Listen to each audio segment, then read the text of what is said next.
Adonai Echad, Shema Yisrael, Adonai Eloheinu, Adonai Echad. You gonna play, Nina? Shema Yisrael, Adonai Eloheinu, Adonai. I thought I hit it. I did. It's on.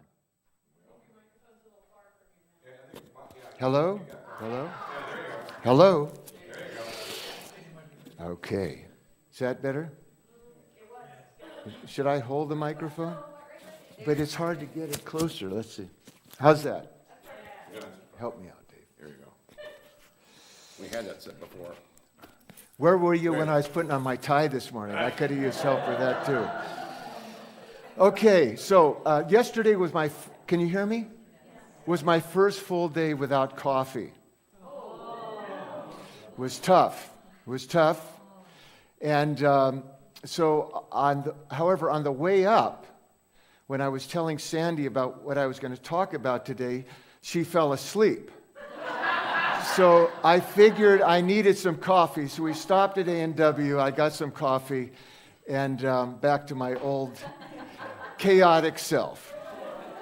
And speaking of chaotic things, you know, what you spoke of this morning, Jan and Susan, was exactly what I was speaking about myself today, which is this idea that how to maintain our sanity in a world that seemingly is filled with chaos.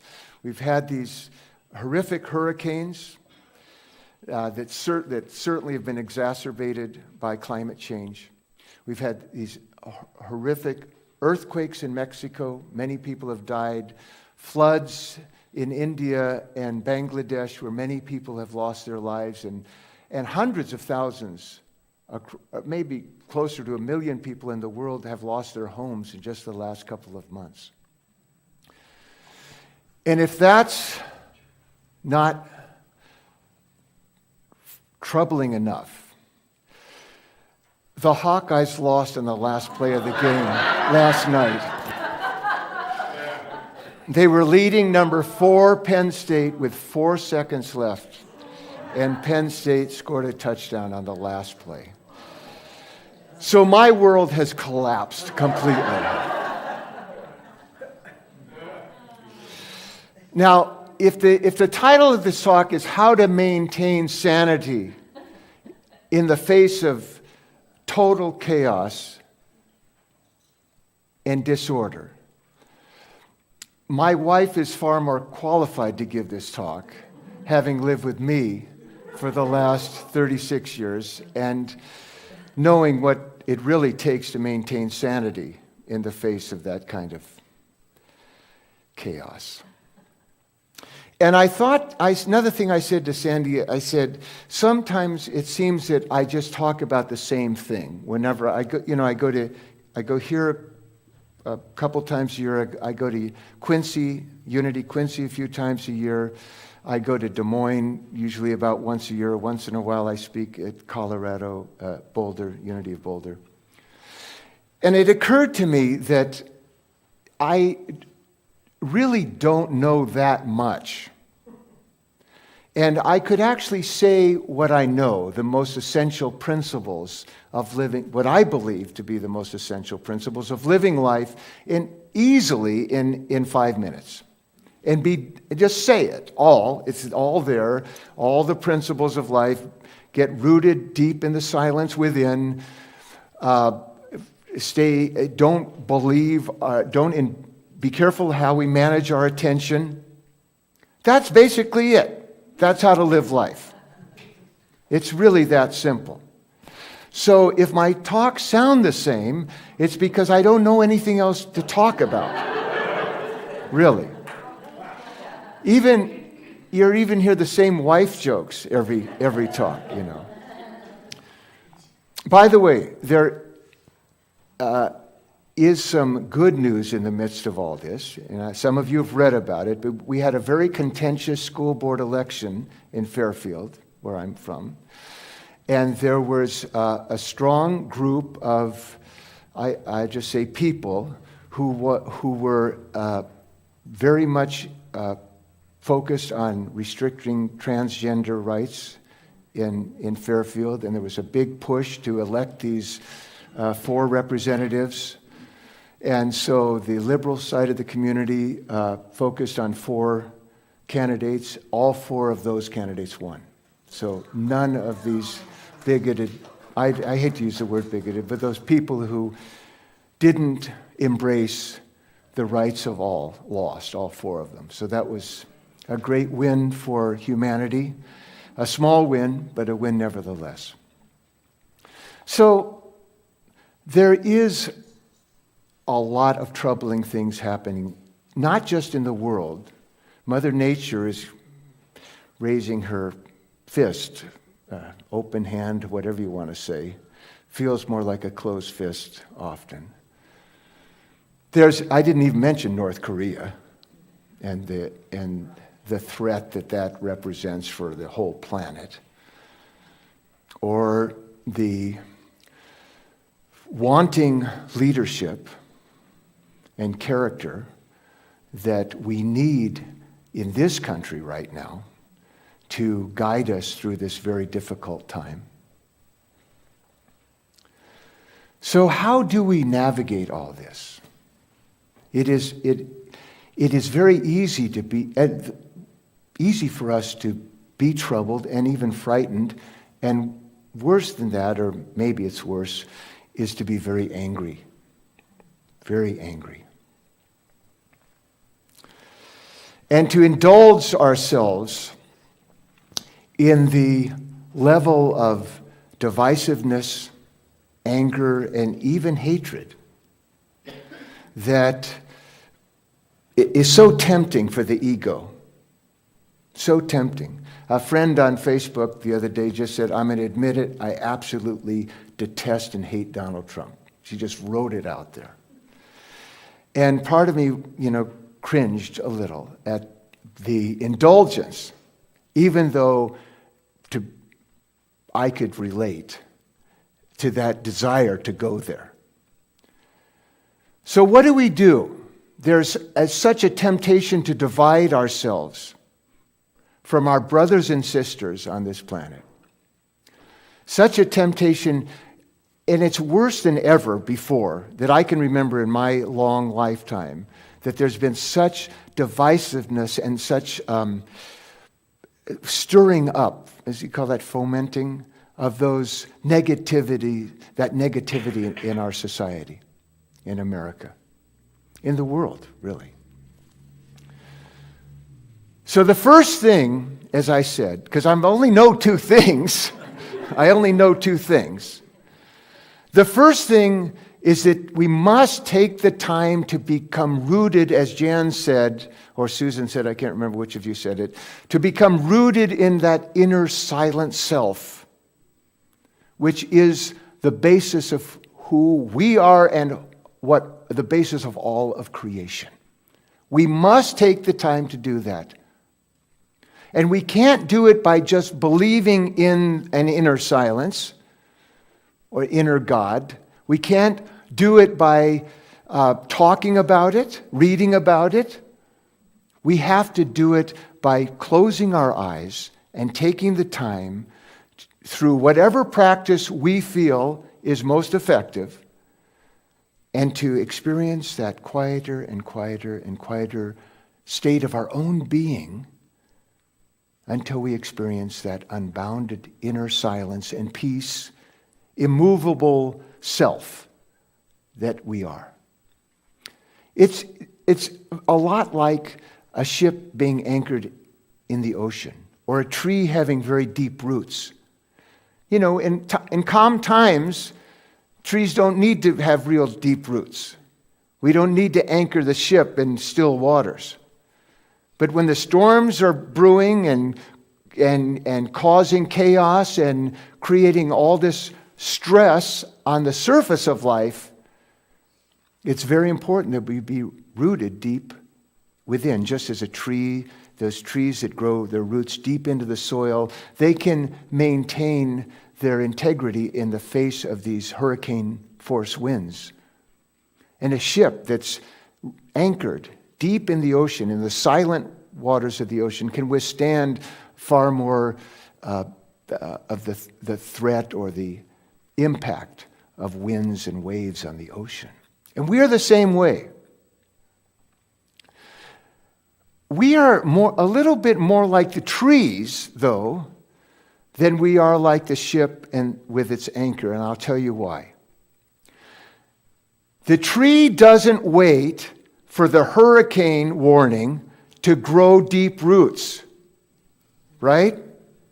The tree is growing the roots every day so that when the hurricanes do arise, the tree is prepared to withstand their impact. And now a ship, the reason I say we're more like a tree than we are the ship is because the ship can hear the warning and drop anchor. But it doesn't work like that when it comes to encountering chaos and disorder, and that's basically it that we are seeing in life today. We must take the time to cultivate contact, direct experience of that inner silent self regularly so that when the threats do arise, then we're prepared to maintain our sanity. And what is sanity? Sanity is just that level of equanimity, peace, that guides us through all of life's ups and downs. It doesn't mean that we'll be oblivious to what's happening on the surface of life.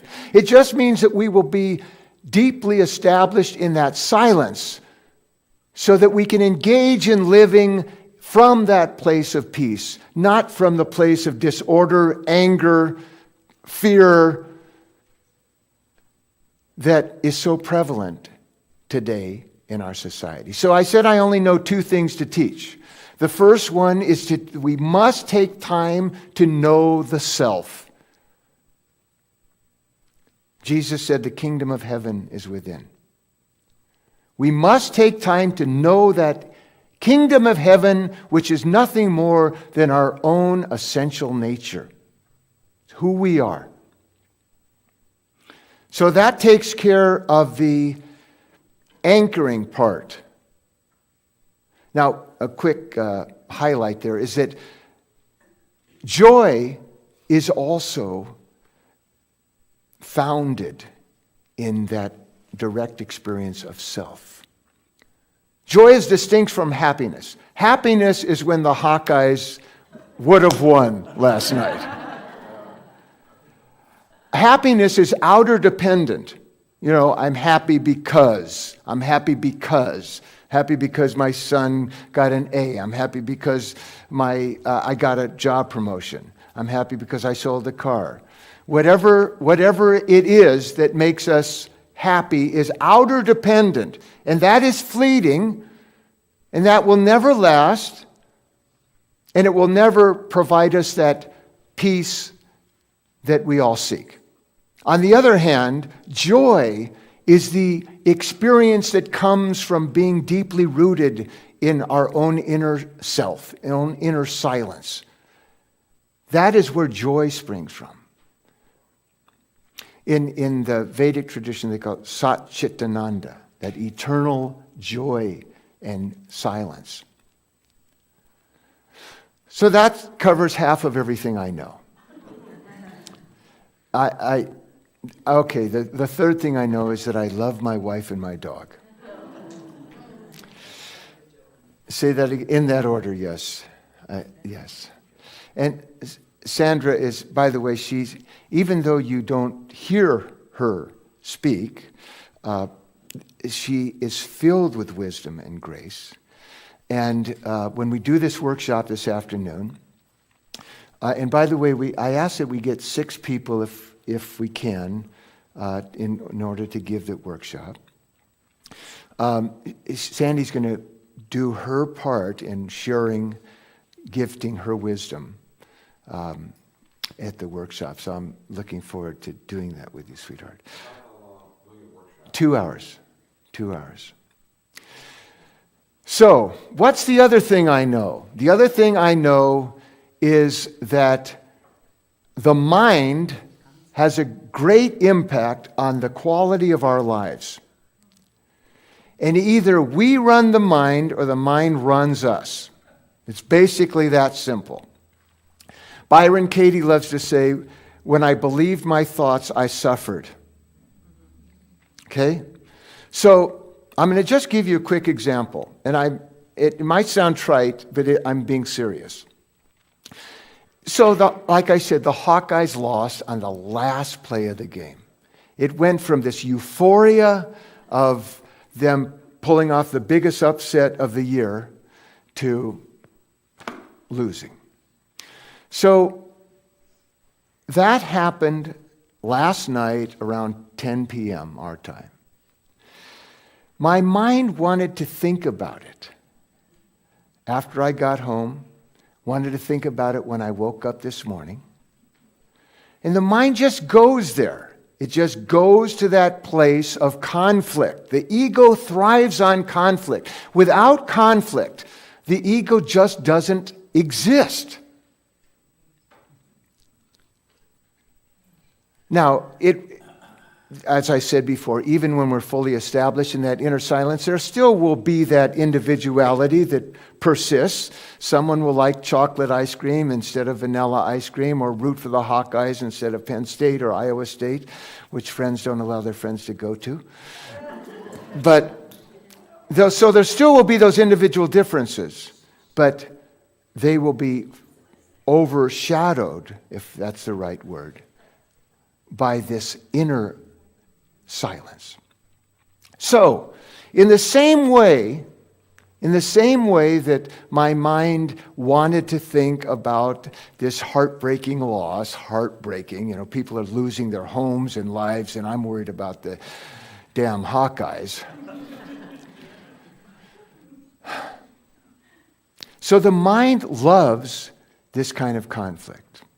And as I said a few minutes ago, in our society today in America, we have more opportunity to feed the mind's thirst for conflict than I can ever remember in my life. The temptation is there, and all the, quote, justifications are there. The justifications for our anger and our indulgence in this divisive thinking. And of course, the thinking stirs up feeling, right? I start thinking about this person said this, and then I start feeling angry, and then I read about how somebody said something that I liked, and oh yes, and then, it's endless. It's absolutely endless. And as I briefly sang to my wife in the car, what the world needs now is love, sweet love. That's the only thing that there's just too little of. I think that's when she was falling asleep. I don't remember exactly. Now, that's what the world needs. It doesn't need anybody hating anybody.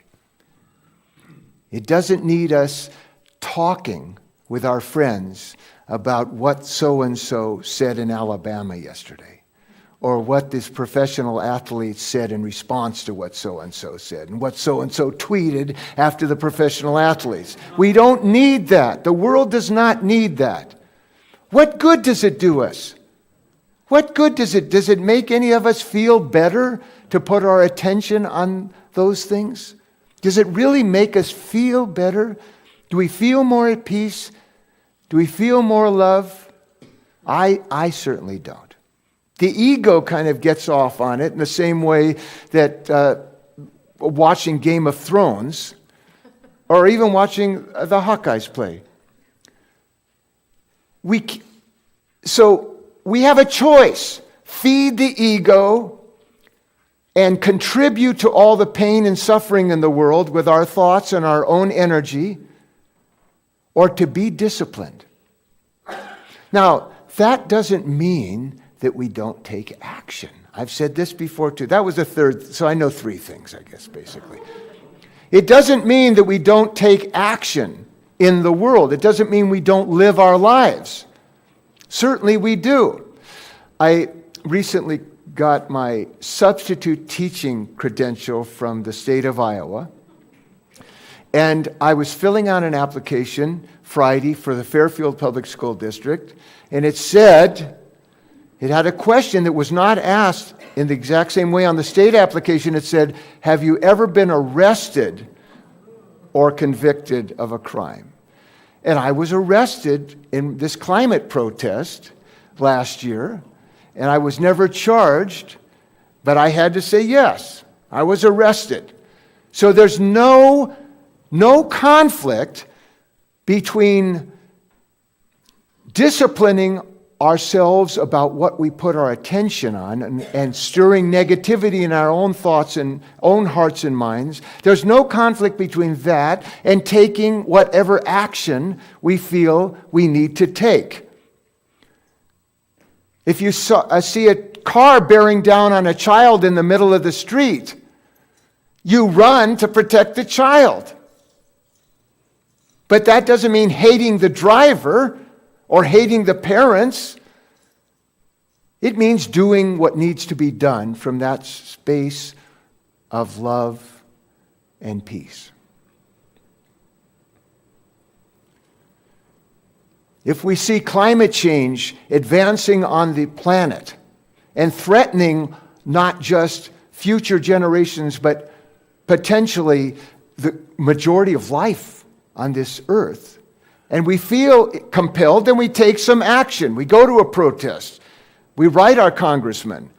We get arrested. We write a letter to the editor. Whatever we do, but we do it from that place of love and peace. And that is where action is most powerful and most effective. So let's close our eyes just for a minute, please.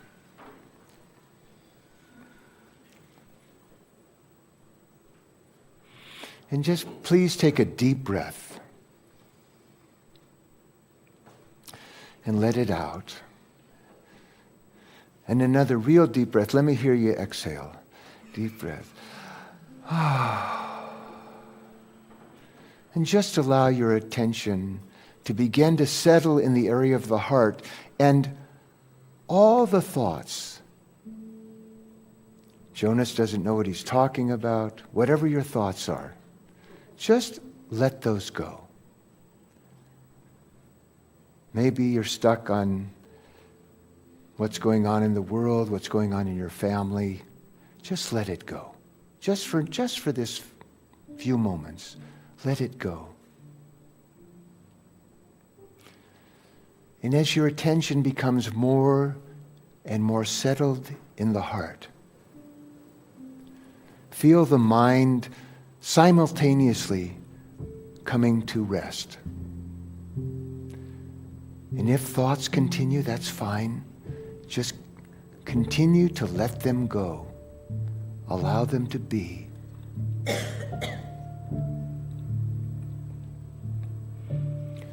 And feel the light of love that is centered in the heart chakra begin to expand. And warming your heart, allowing you to relax more deeply, allowing you to let go more and more of the thoughts that usually preoccupy your attention. And let that light, that warm glow of love, grow until it fills your whole body,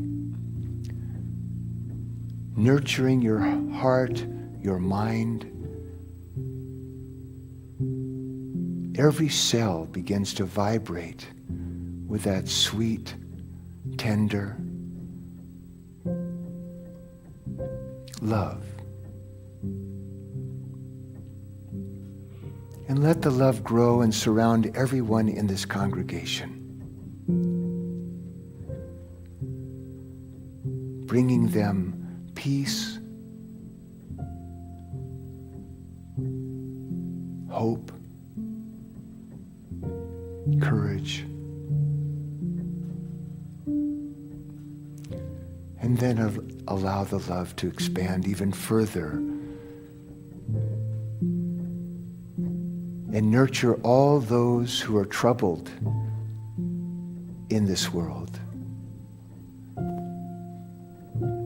Those who are homeless, those who have been devastated by these hurricanes and floods and earthquakes.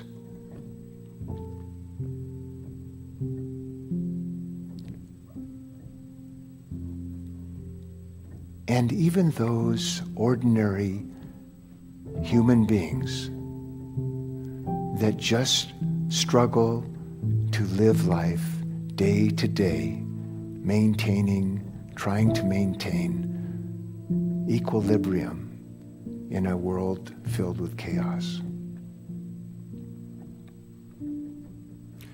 And while we are in this loving space, let's forgive everyone. Everyone.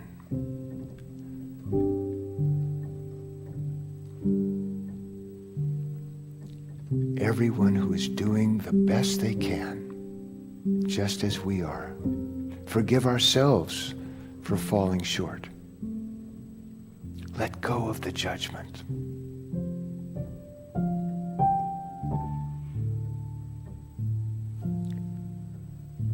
And let's just sit for a moment in silence in this love and peace.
Now just take a minute to open your eyes slowly.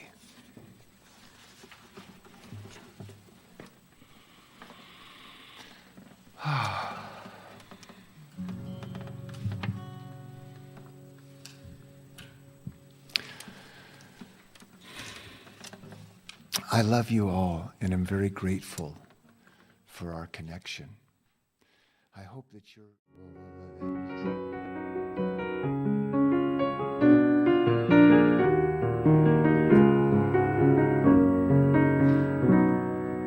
Sweet the rain's new fall, sunlit from heaven, like the first dew falls on the first grass.